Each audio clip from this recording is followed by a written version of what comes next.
ക്രിസ്തുവിൽ സ്നേഹം നിറഞ്ഞവരെ, ആഗമനകാലം 1-ാം വാരം ബുധനാഴ്ച പ്രസംഗത്തിലേക്ക് ഏവരെയും സ്വാഗതം ചെയ്യുകയാണ്. ഇന്നത്തെ വിശുദ്ധൻ്റെ കുഞ്ഞു ചിന്തയോടെ ആരംഭിക്കട്ടെ. വിശുദ്ധ ജോൺ ഡമഷീൻ. പൗരസ്ത്യ സഭാപിതാക്കന്മാരിൽ ഒടുവിലത്തെ ആളാണ് വിശുദ്ധനായ ജോൺ ഡമഷീൻ. അദ്ദേഹത്തിൻ്റെ അധ്യാപകനുണ്ട്, കോസ്മോസ് എന്ന ഒരു സന്യാസി. ആ സന്യാസിയാണ് അദ്ദേഹത്തിൻ്റെ ജീവിതത്തിലെ പ്രധാനപ്പെട്ട ഒരു വ്യക്തിയായി മാറിയത്. അദ്ദേഹത്തിൻ്റെ ഉപദേശങ്ങൾ ഈ വിശുദ്ധനിൽ ഉണ്ടാക്കിയ മാറ്റം വളരെ വലുതാണ്. സുഭാഷങ്ങളുടെ പുസ്തകം 19:20 ഇങ്ങനെ വായിക്കുന്നുണ്ട്: ഉപദേശം കേൾക്കുകയും പ്രബോധനം അംഗീകരിക്കുകയും ചെയ്യുക, നീ ജ്ഞാനിയാകും. ഫുൾട്ടൻ ജിഷിൻ പിതാവിൻ്റെ ജീവിതത്തിൽ തൻ്റെ സ്കോളർഷിപ്പുകളും മെഡലുകളും വലിച്ചെറിഞ്ഞ് സെമിനാരിയിൽ ചേരാൻ പറഞ്ഞ ഒരു വൈദികൻ്റെ ഉപദേശത്തിൻ്റെ പ്രാധാന്യത്തെക്കുറിച്ച് അദ്ദേഹത്തെ അത് വഴിത്തിരിവായതും ഒരു ദിവസം തന്നെ ലക്ഷക്കണക്കിന് ആത്മാക്കളെ നേടാൻ പ്രാപ്തനാക്കിയതും ഈ ഉപദേശം തന്നെയാണെന്ന് ട്രഷർ ഇൻ ദ ക്ലേ എന്ന ആത്മകഥയിൽ അദ്ദേഹം പ്രതിപാദിക്കുന്നുണ്ട്. 1 രാജാക്കന്മാരുടെ പുസ്തകം 12-ാം അധ്യായം 6 മുതൽ 8 വരെയുള്ള ഭാഗത്ത് റെഹോബോവാം തൻ്റെ പിതാവായ സോളമൻ രാജാവിൻ്റെ വൃദ്ധരായ ഉപദേശകന്മാരോട് ആലോചിച്ച് ജനത്തിന് എന്ത് ഉത്തരം നൽകണമെന്നാണ് നിങ്ങളുടെ അഭിപ്രായമെന്ന് ചോദിക്കുന്നുണ്ട്.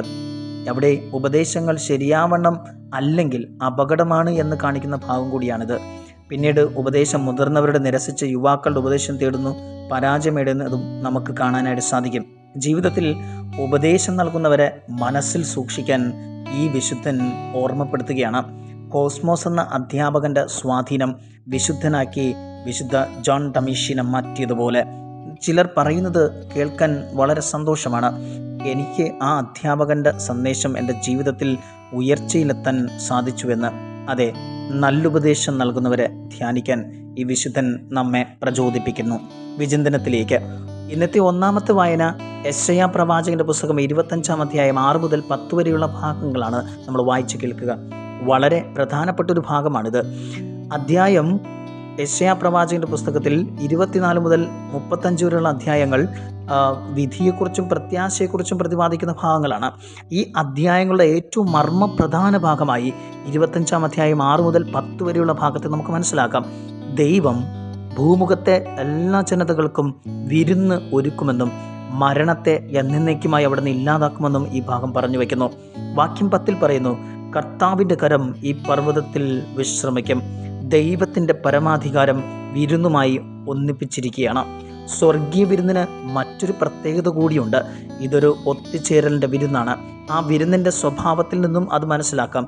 മജ്ജയും കൊഴുപ്പുമുറ്റിയ വിഭവങ്ങളും മേൽത്തരം വീഞ്ഞുമുള്ള വിരുന്ന്. ഈ വാക്കുകളിൽ അത് സ്പഷ്ടമാണ്. കർത്താവ് നൽകുന്ന ഈ സ്വർഗീയ വിരുന്നിൻ്റെ മുന്നാസ്വാദനം നമുക്ക് വിശുദ്ധ കുർബാനിൽ നിന്ന് ലഭിക്കുന്നുണ്ട് നിരന്തരം. 2025 വരാൻ പോകുന്ന ഏപ്രിൽ 25 മുതൽ 27 വരെയുള്ള ദിവസങ്ങൾ റോമിൽ വളരെ പ്രത്യേകത നിറഞ്ഞതാണ്. കൗമാരക്കാരുടെ ദിനമായി ആചരിക്കുകയാണ്. ആ ദിവസങ്ങളിൽ വിശുദ്ധ പദവിയിലേക്ക് ആദ്യ കമ്പ്യൂട്ടർ പ്രതിഭയായ വാഴ്ത്തപ്പെട്ട കാർലോ അക്വിറ്റസിനെയും ഉയർത്തുന്നത് സന്തോഷം നിറഞ്ഞ ഒരു കാര്യമാണ്. ആ പുണ്യാത്മാവ് 11-ാമത്തെ വയസ്സിൽ കുറിച്ചൊരു കാര്യമുണ്ട്: നമ്മൾ ദിവ്യകാരുണ്യം എത്ര അധികമായി സ്വീകരിക്കുന്നുവോ അത്രമാത്രം നാം യേശുവിനെ പോലെ ആകുമെന്നും അങ്ങനെ ഈ ഭൂമിയിൽ നമുക്ക് സ്വർഗത്തിൻ്റെ ഒരു മുന്നാസ്വാദനം ഉണ്ടാകുമെന്നും കുറിച്ചു വച്ചിട്ടുണ്ട്. കാരണം ഈ വിരുന്ന് മരണത്തെ ഇല്ലാതാക്കുന്നതാണെന്ന് 1-ാം വായന പറയുന്നു. ദിവ്യകാരുണ്യത്തെ നമ്മൾ നിത്യജീവൻ്റെ അച്ചാരമെന്നും വിളിക്കുമല്ലോ. ഇന്നത്തെ സങ്കീർത്തനം ഘടന വെച്ച് നോക്കിയാൽ 15 മുതൽ 24 വരെയുള്ള അധ്യായങ്ങൾ സങ്കീർത്തനം പൊതുവിൽ ആത്മവിശ്വാസത്തിൻ്റെ കീർത്തനമായിട്ടാണ് അറിയപ്പെടുന്നത്. ഈ സങ്കീർത്തനം 23-ാം സങ്കീർത്തനം 16-ാം സങ്കീർത്തനവുമായി അഭേദ്യമായി ബന്ധമുണ്ട്. 16-ാം സങ്കീർത്തനം 5-ാം വാക്യത്തിൽ ഇപ്രകാരം പറയുന്നു: കർത്താവാണ് എൻ്റെ ഓഹരിയും പാനപാത്രവും. ഈ വചനം ഇന്നത്തെ സങ്കീർത്തനം 23:5 എൻ്റെ പാനപാത്രം കവിഞ്ഞൊഴുകുന്നു എന്ന ഭാഗവുമായും 16:2 അങ്ങിൽ നിന്നല്ലാതെ എനിക്ക് നന്മയില്ല എന്ന വചനം സങ്കീർത്തനം 23:6 അവിടുത്തെ നന്മയും കരുണയും ജീവിതകാലം മുഴുവൻ എന്നെ അനുഗമിക്കും എന്നതും പരസ്പരം ബന്ധപ്പെട്ട് നിൽക്കുന്നതിൻ്റെ സൂചനകളാണ്. സങ്കീർത്തനം തുടങ്ങുന്നതും അവസാനിക്കുന്നതും ദൈവത്തിൻ്റെ നാമം പറഞ്ഞുകൊണ്ടാണ് എന്നത് ഈ സങ്കീർത്തനം 23-ന്റെ പ്രത്യേകതയാണ്. ഈ സങ്കീർത്തനം 3 തരത്തിൽ നമുക്ക് മനസ്സിലാക്കാൻ സാധിക്കും. സങ്കീർത്തനം 22-മായി ഈ സങ്കീർത്തനം 23-ന് ഇന്നത്തെ കീർത്തനത്തിന് അഭേദ്യമായ ബന്ധമുണ്ട്. അത് വായിച്ചാൽ 3 തരത്തിലാണ് സന്ദേശങ്ങൾ ഉൾക്കൊള്ളിച്ചിരിക്കുന്നത്. ഇത് യഹോവ നല്ല ഇടയനും ആ നല്ലിടയനായ യഹോവയെ അനുഭവിക്കാൻ ഏതൊരു ദൈവഭക്തനും സാധിക്കുമെന്ന് പറയുകയാണ്. യഹോവയായ ദൈവത്തിൻ്റെ ഭക്തന് സാധിക്കും. അത് വ്യക്തിപരമാണ്. 2, ദൈവത്തെ ഭയപ്പെടുന്ന കൂട്ടായ്മയിലുള്ളവർക്ക് ഈ അജഗണം നല്ലിടയൻ ഈ ചിത്രത്തെ അനുഭവമാക്കാൻ സാധിക്കും. 3, യഹോവയായ ദൈവത്തിലേക്ക് തിരിഞ്ഞു വരുന്നവർക്കും ഈ ഇടയ സങ്കല്പം അനുഭവിക്കാൻ സാധിക്കും. ഇങ്ങനെ 3 തലത്തിൽ ദൈവഭക്തന്, കൂട്ടായ്മയിൽ പങ്കെടുക്കുന്നവർക്ക്, തിരിച്ചു വരവിൽ ആയിരിക്കുന്നവർക്ക്, തിരിച്ച് യഹോവയിലേക്ക് വരുന്നവർക്ക്, ഇങ്ങനെ 3 തലത്തിലാണ് സങ്കീർത്തനം വിവരിക്കുക. ഇന്നത്തെ സുവിശേഷ ഭാഗം 4000 പേർക്ക് അപ്പം വർദ്ധിപ്പിച്ചു കൊടുക്കുന്ന ഭാഗമാണ് നമ്മൾ വായിച്ചു കേൾക്കുക.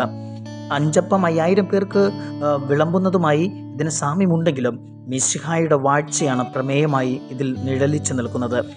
ഈ അപ്പം വർദ്ധിപ്പിക്കൽ യെശയ്യാ പ്രവാചകന്റെ പുസ്തകം 40:11 ചിത്രവുമായി ബന്ധപ്പെട്ടതാണ്. അവിടെ ഇപ്രകാരം പറയുന്നു: ഇടയനെ പോലെ അവിടുന്ന് തൻ്റെ ആട്ടിൻകൂട്ടത്തെ മേയ്ക്കുന്നു എന്ന ചിത്രം. മാത്രമല്ല, ഇസ്രായേലിൻ്റെ പ്രവാചക പാരമ്പര്യം ചിതറിക്കപ്പെട്ട ആടുകളെ ഒരുമിച്ച് ദൈവത്തിൻ്റെ മലയായ സിയോനിൽ ഒരുമിച്ച് കൂട്ടുന്നതും ആ മലയിൽ വെച്ച് അവയെ തീറ്റിപ്പോറ്റുന്ന കാര്യവും പറഞ്ഞു വയ്ക്കുകയാണ്. യെശയ്യാ പ്രവാചകന്റെ പുസ്തകം 25:6 മുതൽ 10 വരെയുള്ള ഭാഗത്ത് ഈ സിയോൻ മലയിലെ കാഴ്ച സ്പഷ്ടമായി വിവരിക്കുന്നുണ്ട്. പ്രിയരെ, ഇന്നത്തെ വായനകൾ യഹോവയായ ഇടയനിലേക്ക് അജഗണങ്ങളായ നമ്മൾ വഴിമാറണമെന്ന് വിവരിക്കുന്ന ഭാഗങ്ങളാണ്. നമുക്ക് ഈ ഇടയ സങ്കല്പത്തിൻ്റെ അനുഭവത്തിൽ വളരാം. ദൈവം നമ്മെ അനുഗ്രഹിക്കട്ടെ.